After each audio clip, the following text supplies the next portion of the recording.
एक बिल्डिंग है। इस बिल्डिंग में बहुत सारे फ्लोर्स हैं। हर एक फ्लोर पे माना 5-5 मकान है। अब इन पांचों फ्लैट्स पे जो भी लोग रह रहे हैं वो आपस में रिश्तेदार हैं और मान लिया 6 फ्लोर है। हम बात कर रहे हैं इक्विवेलेंस रिलेशन को समझने की।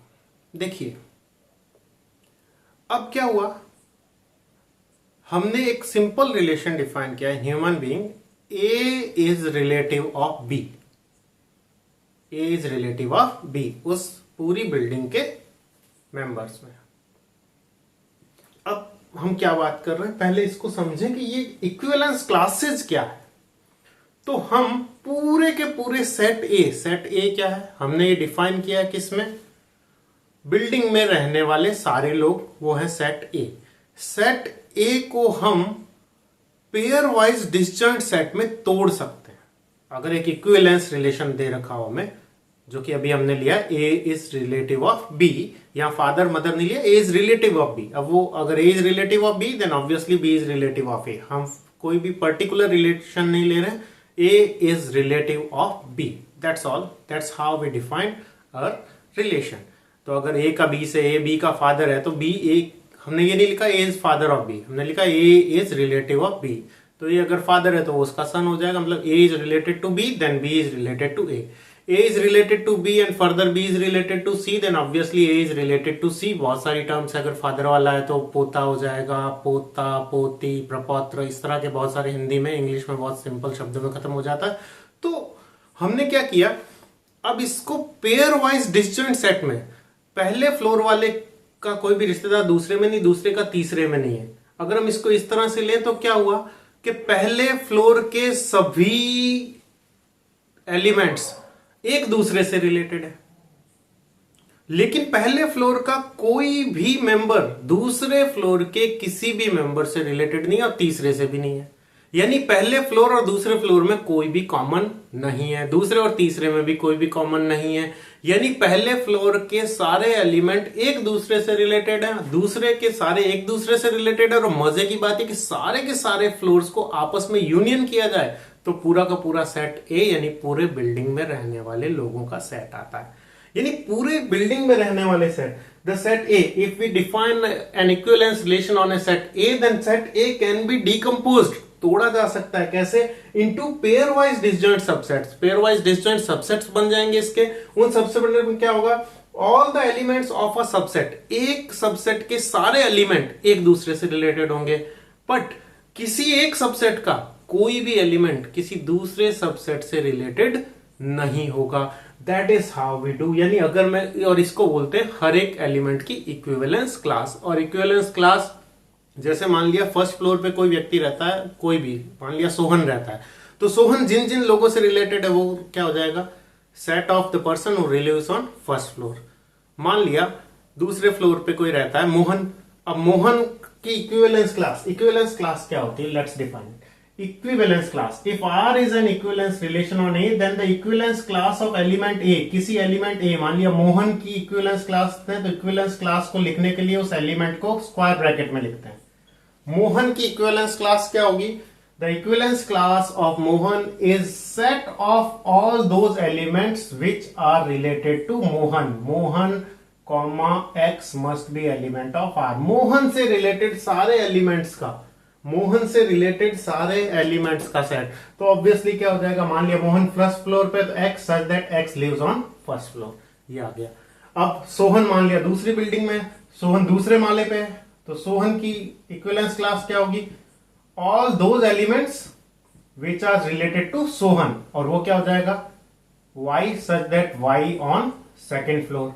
अब फाइनली आप देखें जो फर्स्ट फ्लोर में रहते हैं वो आपस में सब रिलेटिव है, लेकिन फर्स्ट फ्लोर वाले किसी का भी रिलेटिव सेकंड में नहीं है और सेकंड का किसी भी रिलेटिव फर्स्ट में नहीं है। इस तरह से pairwise disjoint, the set A decomposes into pairwise disjoint subset, all the elements of the subset are related to each other. ये सारे फर्स्ट फ्लोर में रहने वाले जितने भी वो आपस में रिलेटेड होंगे एक दूसरे से, but no element of a subset, किसी एक फ्लोर वाला इस दूसरे वाले से is related to any element of any other subset. और इन सब का यूनियन लेने पे, डिकम्पोज किया ए को टुकड़ों में और वापस यूनियन लेने पे पूरा क्या मिल जाता है, ए। यही बात है। तो equivalence classes of two element, अगर दो क्लासों की इक्विवेलेंस क्लास ली जाए दो एलिमेंट्स की, तो वो या तो सेम होगी, जैसे फर्स्ट फ्लोर पे मान लिया मोहन का कोई रिलेटिव है राम। अब क्या हुआ, राम की इक्विवेलेंस क्लास लेंगे तो राम की इक्विवेलेंस क्लास में भी वो सारे आएंगे जो मोहन से रिलेटेड है, फर्स्ट फ्लोर के सारे लोग आने वाले, तो ये दोनों की या तो सेम होगी। और राम की और सोहन की जो इक्विवेलेंस क्लास है उसमें एक भी एलिमेंट कॉमन नहीं होगा, क्योंकि यहां फर्स्ट फ्लोर वाले सारे हैं और यहां second floor. The union of all equivalence classes is the whole set A, क्योंकि ए ही डिकम्पोज हुआ है और equivalence class of two elements are either same और डिस्जॉइंट। हमारी बुक में घुमा फिरा के क्वेश्चन 3-4 जगह दिया हुआ है, लेकिन सीधा वर्ड इक्विवेलेंस क्लासेस यूज नहीं किया, लेकिन एग्जाम में find the equivalence class of A type के क्वेश्चन बहुत सारे एग्जाम्स में, इवन सीबीएसई में भी आते हैं। तो अगर ना समझो कोई दिक्कत नहीं है, हम जब क्वेश्चन लेंगे तो समझेंगे। सबसे पहली शर्त क्या है, the relation defined must be an equivalence relation, then only we can decompose the given set into pairwise disjoint subsets so that each element of a subset is related to all the element of that subset, but no element of a subset is related to any other element of subset. सबका union, if you take the union of all the equivalence classes, you will get the set A itself, and if you take the pairwise intersection, you will get phi always. That is what we have discussed. चलो एक question लेते हैं जो हम discuss कर चुके हैं। मानो हमारी बुक में क्वेश्चन नंबर 8 है, ए एक सेट है 1 2 3 4 5, A minus B is even है। सबसे पहले ये प्रूव करना कि इक्विवेलेंस है, जो हम पहले भी कर चुके हैं। ए माइनस ए 0 आएगा, since A minus A is 0 which is an even number, so it is reflexive. If A minus B is an even, then B minus A will be even, so modulus of B minus A will be even, so it is symmetric. Transitivity की बात करें, हम कर चुके हैं question कई तरह से। ट्रांजिटिव की बात करें, ए माइनस बी इवन है, ए माइनस बी का मॉडुलस इवन है, एंड b माइनस सी का मॉडुलस इवन है। मॉडुलस इवन है तो a minus B itself is even and d minus C itself is even. If I add two even numbers, I am going to get an even number, that means a minus C is a1.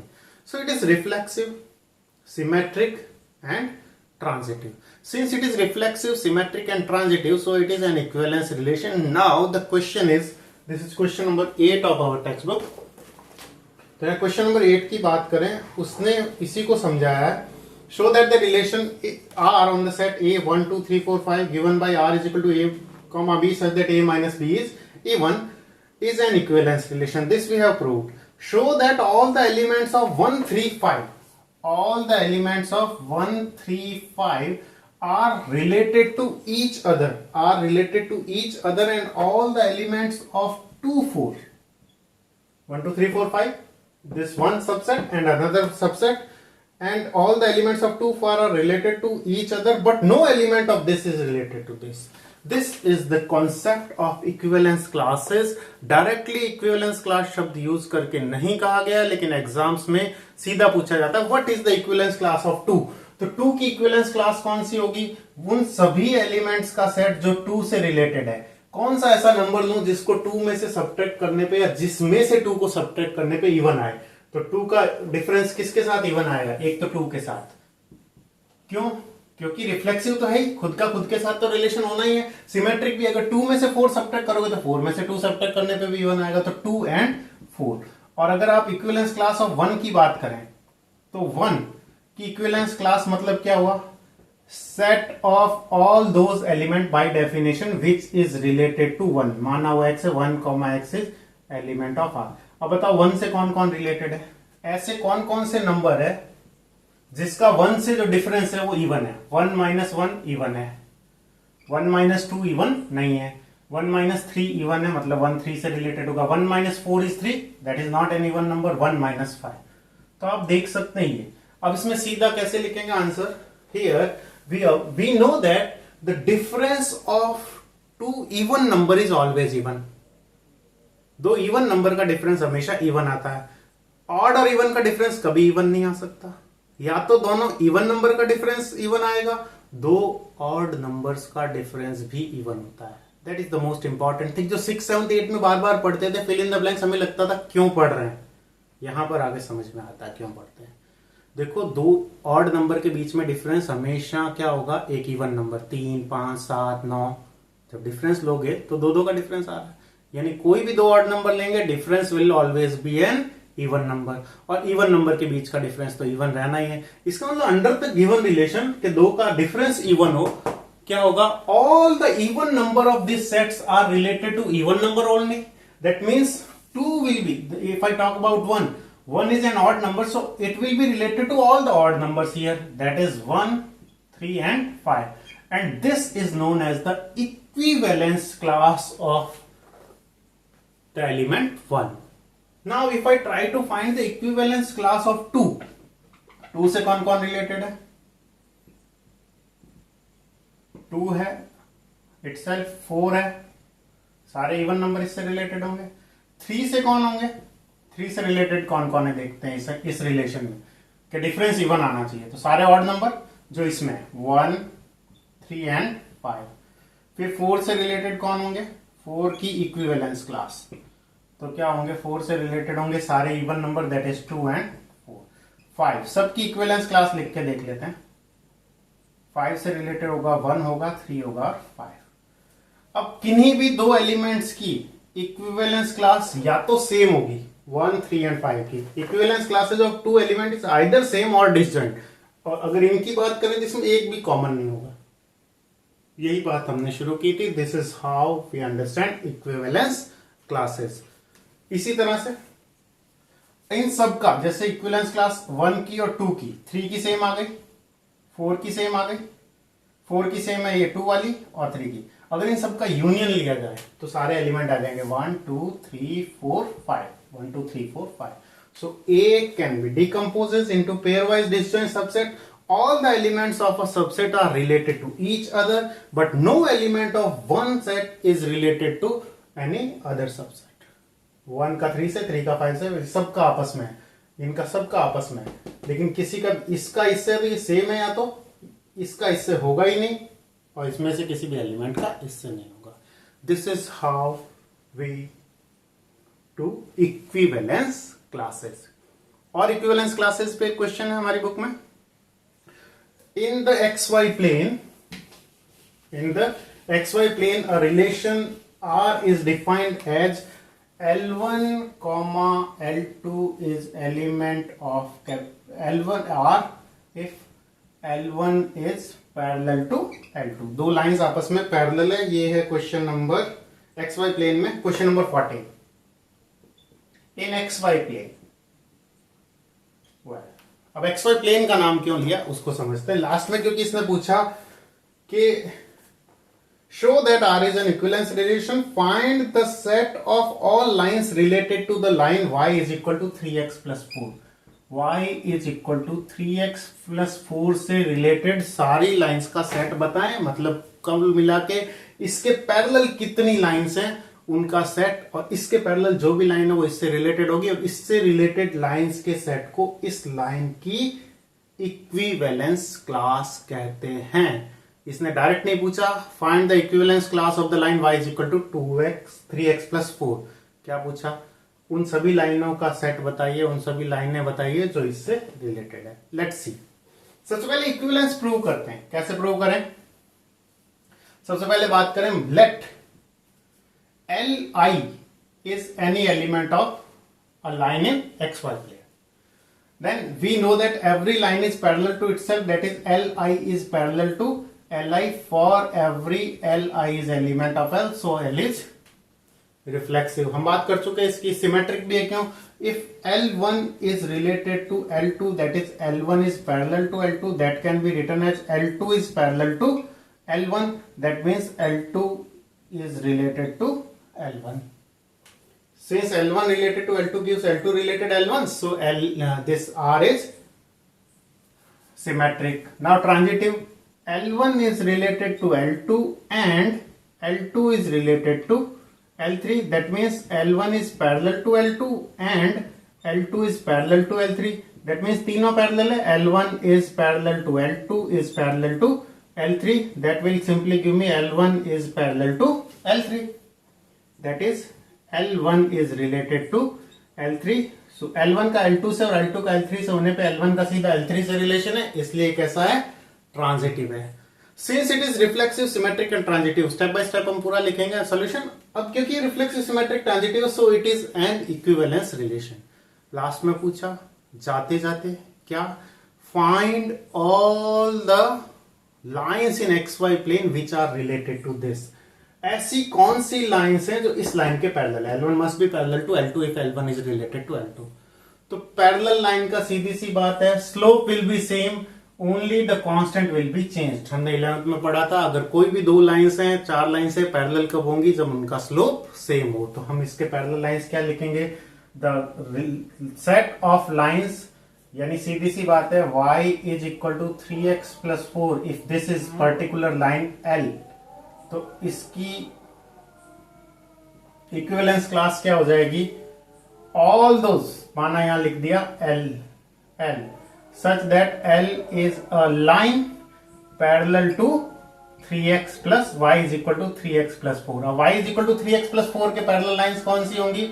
सीधी सी बात है y is equal to 3x plus k where k is any real number. सिर्फ constant का फर्क होगा, slope same रखना हमें, constant change करते ही ऐसी लाइन है जो इसके हमेशा क्या है? पैरेलल है। ध्यान रखिएगा, इक्विवेलेंस क्लासेज सिर्फ इक्विवेलेंस रिलेशन में ही डिफाइन की जा सकती है। जब हम परपेंडिकुलर लाइन का लेते हैं तो एक्स एक्सिस वाई एक्सिस पे परपेंडिकुलर है, वाई एक्सिस जेड एक्सिस पे परपेंडिकुलर है, but x axis is not perpendicular on Z axis. और अगर एक ही प्लेन में लाइंस लें तो अगर एक लाइन दूसरे पे परपेंडिकुलर है और दूसरी लाइन पे वापस कोई तीसरी लाइन परपेंडिकुलर है तो फर्स्ट लाइन थर्ड के परपेंडिकुलर ना होके क्या हो जाएगी? पैरेलल। इसका मतलब परपेंडिकुलर लाइंस के परपेंडिकुलर होने का रिलेशन इक्विवेलेंस रिलेशन नहीं है। क्यों? क्योंकि रिफ्लेक्सिव ही नहीं है परपेंडिकुलर होने का। A line can not be perpendicular to itself. Symmetric है क्योंकि if one line is perpendicular to the other then the second one is obviously perpendicular to the first. लेकिन ट्रांजिटिव नहीं है। इसका मतलब क्या हुआ कि इक्विवेलेंस नहीं, यहां पे इक्विवेलेंस क्लास डिफाइन नहीं होगी। सेट ऑफ ट्राइंगल में कॉन्ग्रुएंसी में इक्विवेलेंस क्लास डिफाइन कर सकते हैं क्योंकि कॉन्ग्रुएंसी एक ट्राइंगल दूसरे ट्राइंगल के कॉन्ग्रुएंट है। हमारी बुक के क्वेश्चन ही हैं, just triangle T1 is related to T2 if T1 is congruent to T2। तो क्या होगा? each and we know that every triangle is, let Ti is any element of T। माना कोई भी ट्राइंगल है general, T1 is element of T, लेकिन नहीं, सिर्फ T1 का रिलेशन T1 से लिखने से नहीं होगा। माइंड इट, Ti एक जनरल एलिमेंट है T में, तो we know that every triangle is congruent to itself, that is Ti is congruent to Ti, that gives us Ti comma Ti is element of R for every Ti is element of T, so it is reflexive। Symmetric में क्या है? T1 का relation T2 से, अगली line में इसको लिख देंगे T2 is equivalent to congruent to T1, that means T2 is related to T1। T1 का T2 से होने पे T2 का T1 से, इसका मतलब एक ऐसा सिमेट्रिक। ट्रांजिटिव में क्या होगा?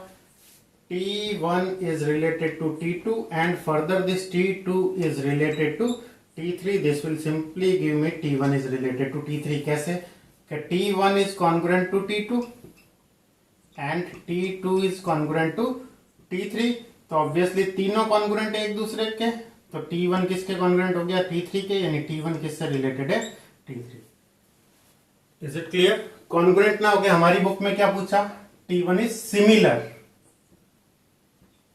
each and every triangle is similar to itself, so it is reflexive। दूसरी बात आती है सिमेट्रिक की। सिमेट्रिक में क्या होगा? If T1 is similar to T2, then next line we will write T2 is similar to T1।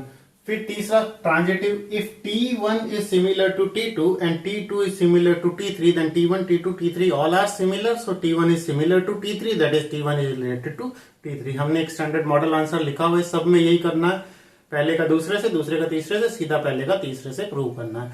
चलिए, अब उसने पूछा है तीन ट्राइंगल दिए हैं सिमिलर में। एक ट्राइंगल दिया, लेट मी इरेज इट, एक ट्राइंगल यहां पर दिया है हमें जिसकी साइड से 3, 4, 5, मान लेता हूं मैं T1। दूसरा एक T2 दिया है 5, 12 एंड 13 है उसकी साइड, और T3 है जिसकी साइड्स हैं 6, 8, 10. Similar T1 is similar to T2. Which triangles are related to each other? Similar होना मतलब उनकी साइड का रेशो सेम होना. Here 3/5 is not equal to 4/12 is not equal to 5/3. T1 is not related to T2 and T2 is not related to T1, right? अब T1 का T3, T2 का T3 से देख लें तो T2 is not related to T3 and T3 is not related to T. But T1 is related to T3 as क्यों? 3/6 is equal to 4/8 is equal to 5/10. इनकी sides का ratio 1/2, 1/2, 1/2. Side का ratio same आ रहा है. इसका मतलब ये triangle इसके कैसा है? सिमिलर है. तो ये इस तरह से हम एक दूसरे में रिलेशन बता रहे. अगर हमें ये तीन ही एलिमेंट दिए हुए होते तो हम बता सकते थे T1 का रिलेशन सिर्फ किससे? T3 से. बाकी का कोई भी एलिमेंट एक दूसरे से रिलेटेड नहीं है. अब हम कुछ क्वेश्चंस लेंगे जिसमें एक ऑर्डर्ड पेयर का रिलेशन दूसरे ऑर्डर्ड पेयर से यानी A क्रॉस A या N क्रॉस N से रिलेशन N क्रॉस N में है. वहां एक एलिमेंट क्या होगा? एक ऑर्डर्ड पेयर. देखते हैं वो questions.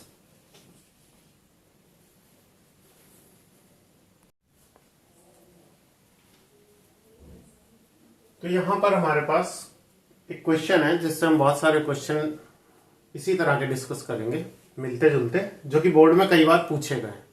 When a relation are defined by an ordered pair is related to another ordered pair. Here it is not a number is related to other number.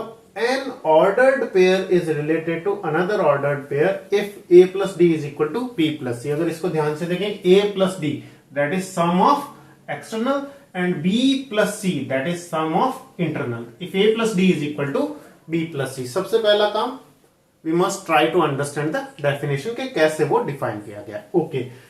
On the set n cross n that is ये set n cross n a cross b से वापस a cross b में define किया गया. यानी n cross n में इसका element एक सिंगल एलिमेंट ना होके क्या है? Ordered pair. एक ऑर्डर्ड पेयर का रिलेशन दूसरे ऑर्डर्ड पेयर में है, जहां की फर्स्ट एलिमेंट भी नेचुरल है और सेकंड एलिमेंट भी नेचुरल. तो ये n क्रॉस n से n क्रॉस n में डिफाइन किया हुआ है.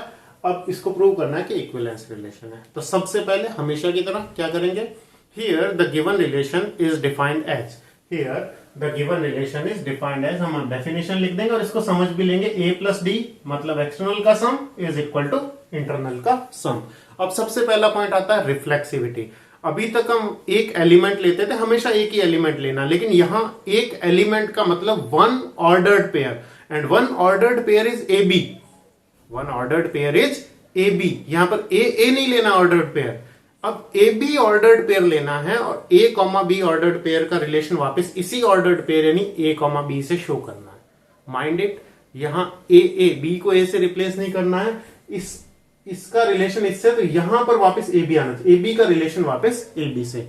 माइंड इट, ये बहुत इंपॉर्टेंट है. कई लोग इसको क्योंकि इस क्वेश्चन को सॉल्व नहीं किया होता है इसलिए उन्हें कंफ्यूजन हो जाता है. ए बी का रिलेशन किससे चाहिए? ए बी से. तो हम क्या करेंगे? Let A B is an arbitrary element of the given set that is n cross n. तो ए बी का रिलेशन ए बी से होने का मतलब क्या हुआ? Sum of external a plus B is equal to sum of internal that is b plus a. और जो कि ट्रू है, since a and b are natural number and as the addition of natural numbers, addition of natural numbers is commutative. Since the addition of natural number is commutative, so obviously a plus b will be equal to b plus a, means a b will always be related to a b. Hence under the given relation every ordered pair is related to itself, so R is reflexive. यहाँ पे हर ordered pair अपने आप से related है. तो यहाँ एक ordered pair choose करना है, that will be AB, और उसका रिलेशन वापस किससे शो करना है? AB से. यहां ये ना हो कि A का A से करना, not like that. We will choose one ordered pair. Symmetric की बात करेंगे, then we will take two ordered pair. One ordered pair is AB, then other one is CD. We will take AB is related to CD, then our aim is to prove CD related to AB. When we will talk about transitivity, we will take three ordered pairs, that is 3 element of n cross n. AB का relation CD से, CD is related to EF, AB is related to CD, CD is the pair CD is related to EF, then AB must be related to EF. देखते हैं हम कैसे करना है. दूसरी बात करते हैं सिमेट्रिक की. माना कोई भी दो एलिमेंट लिया n क्रॉस n में, एक लिया A, B एंड दूसरा लिया CD. इस तरह से है कि AB का रिलेशन CD से है. अगर है, इफ है, तो हमें प्रूव करना है कि CD का रिलेशन AB से. अब पहले CD का AB से मतलब क्या? CD का रिलेशन AB से कब होगा? जब एक्सटर्नल का सम यानी C plus B is equal to internal का sum that is D plus A आ जाए. C plus B is equal to D plus A लाना है और आएगा ही. AB का रिलेशन CD से by definition A plus D is equal to B plus C, A plus D is equal to B plus C. अब अगले step में कुछ नहीं करना है, सिर्फ लेफ्ट हैंड साइड को राइट हैंड साइड में और राइट हैंड साइड को लेफ्ट हैंड साइड में शिफ्ट करना है. So B plus C will come this side and A plus D will be this side. And next step में क्या करना है? कम्यूट कर देना, क्योंकि the addition of natural number is commutative. तो we can write B plus C as C plus B, क्योंकि हमें चाहिए C plus B is equal to D plus A. तो हमने क्या किया? C plus B is equal to A plus D. Commute कर दिया order and that gives us CD is related to AB, क्योंकि CD रिलेटेड AB मतलब जब भी C plus B is equal to D plus A, the sum of external is equal to sum of internal. Since AB related to CD implies this, AB related to CD is implying that CD is related to AB, so R is symmetric. यानी हमें AB का CD से होने पे CD का relation AB से मिल गया. अब अगली बात करते हैं. ट्रांजिटिविटी में हमें कितने पेयर लेने? We'll take 3 pairs. Let AB and the other pair CD and EF are 3 pairs in n cross n, such that AB is related to CD and CD is related to EF. Now we are to prove that AB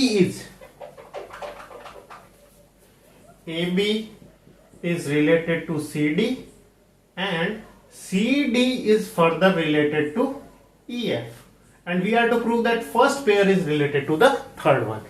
By definition, this will give me first plus last, A plus D is equal to sum of middle B plus C. And this will give me sum of first and last, that is C plus F is equal to D plus E.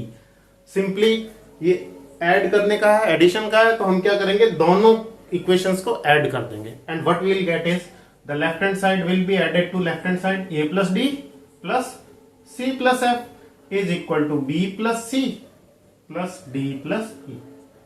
Okay, what we can cancel? D is cancelled and C is cancelled out, and what we will get? We'll exactly get AB is related to EF. How? A plus F is equal to, and the right hand side is B plus E, that is nothing but this is simply AB is related to EF. How?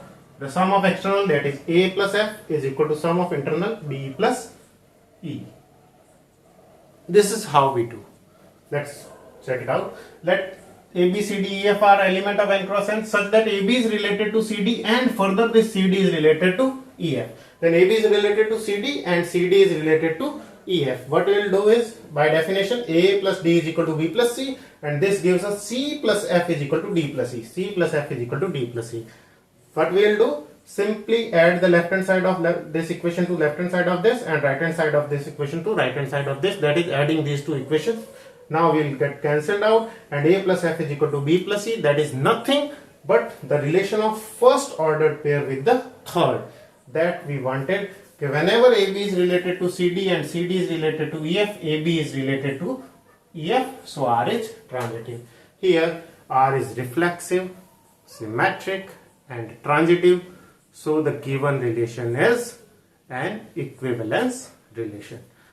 Now the question, if we take this question, we make a new question from here. See, the relation is defined on the n cross n, but this time the relation is defined as the product of AD is equal to product of BC, that is product of external is equal to product of internal. The last time it was A plus D into is equal to B plus C. Now this time it is A into D is equal to B into C. The steps are same. We'll choose, first of all, for reflexive, we'll choose one ordered pair, that is AB, and we have to prove that AB is related to itself, that is AB, the ordered pair A comma B is related to the ordered pair A comma B. Let's take it. So let AB is any arbitrary element of, first of all the relation is defined as A into D is equal to B into C. We take an arbitrary element AB and we have to prove that AB is related to AB. Now this time AB is equal to BA, which is true as multiplication. Multiplication of natural number is always commutative. So A into B will obviously be equal to B into A. By definition, first into last, that is AB is equal to this into this equal to BA. So every ordered pair is related to itself. So R is reflexive. Now for symmetricity, what we need to do? Same. If AB is related to CD, then we are to prove that CD is related to AB. And what steps we will do? The same. First of all, by definition, product of external AD is equal to BC. Now what we will do? We will reverse.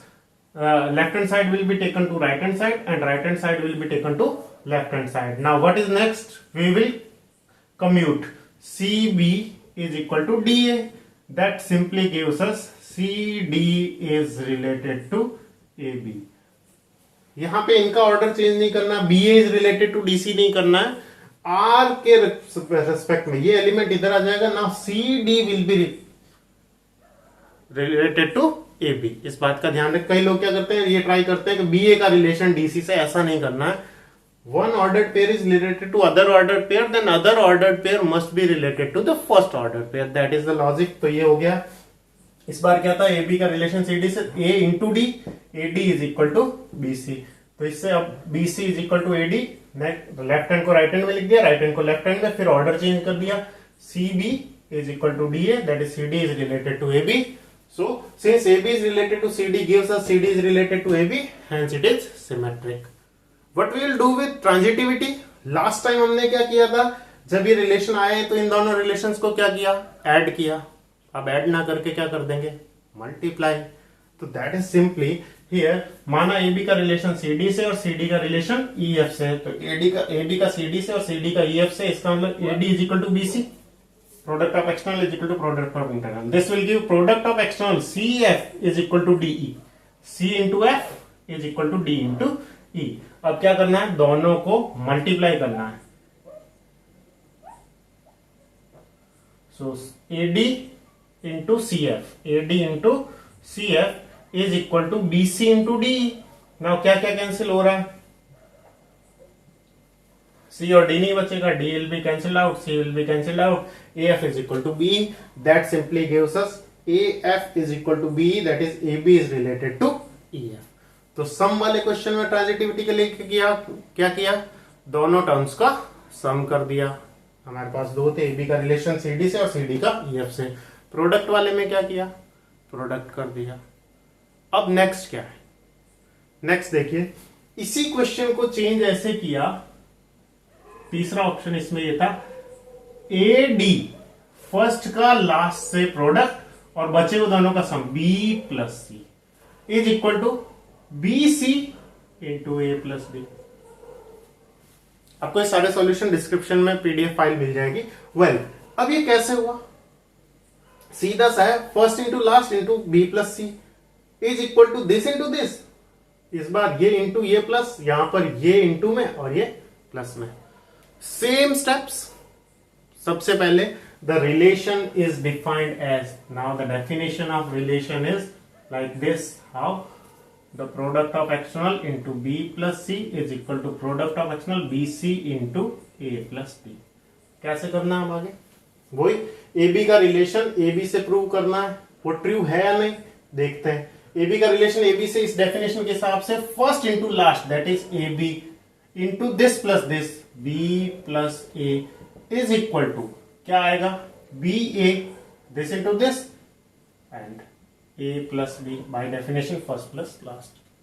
यहां पर जो plus में था वो यहां into में आ गया और यहां पे जो इंटू में था वो प्लस में हो गया. अब सीधी सी बात है, ये और ये इक्वल है. क्यों, क्योंकि which is true as multiplication and addition of natural number is commutative. AB can be written as B and B plus A can be written as A plus B. So this is obviously whatever AB you take, this will always be equal to this. That means AB will always be related to AB. So under the given relation, every ordered pair is related to itself. So it is reflexive. Symmetric में क्या करना है? If one ordered pair is related to another ordered pair, then the second ordered pair must be related to first. देखते हैं कैसे. तो यहां पर AB का रिलेशन किससे है? CD से, और हमें प्रूव करना है CD का रिलेशन वापस AB से. तो bye definition A into D into B plus C is equal to BC into A plus B as per definition. Again same steps.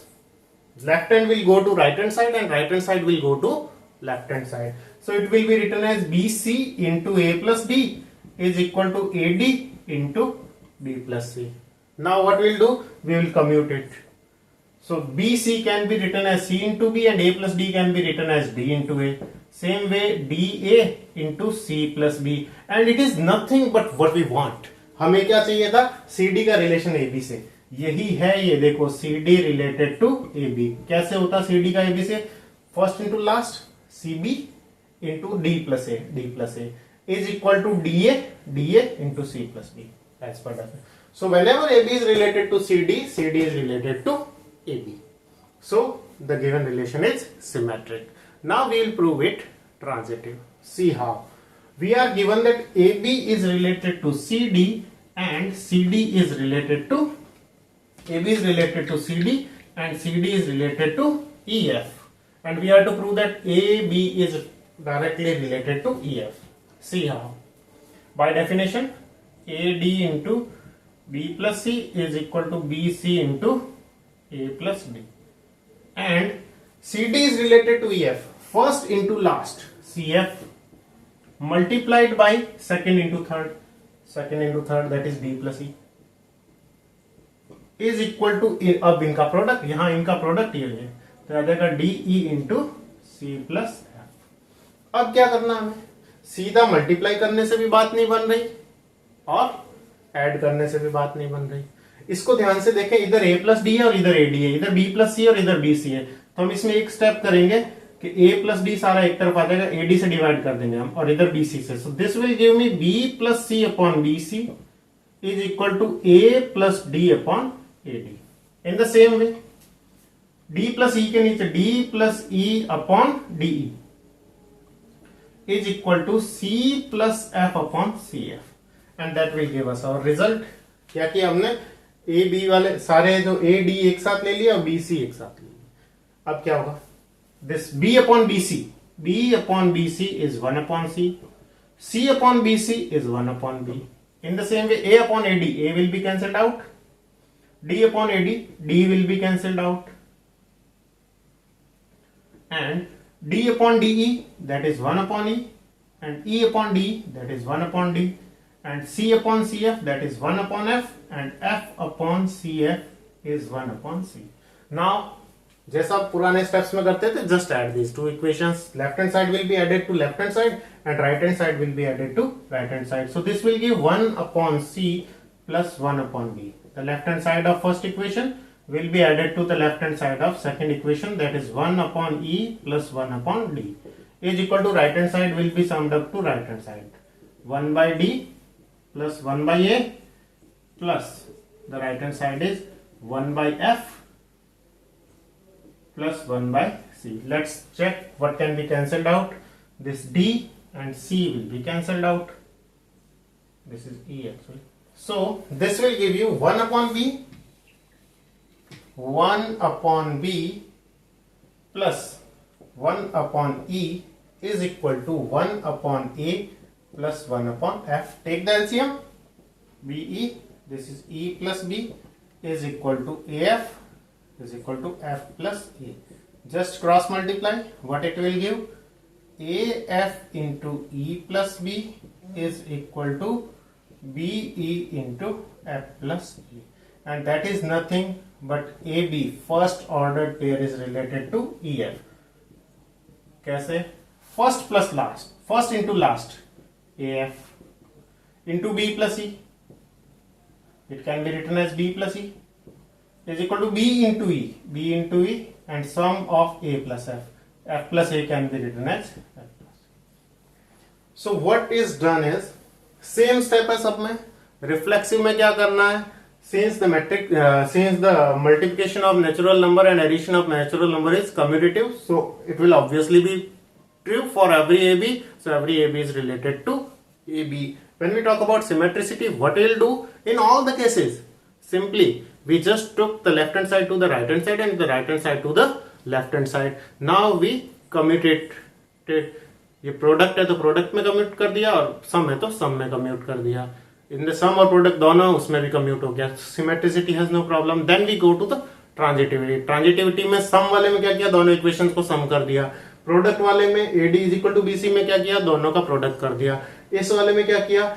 AD को इधर डिवाइड कर दिया, BC को इधर डिवाइड कर दिया. अब हमने सिंगल टर्म में चार टर्म,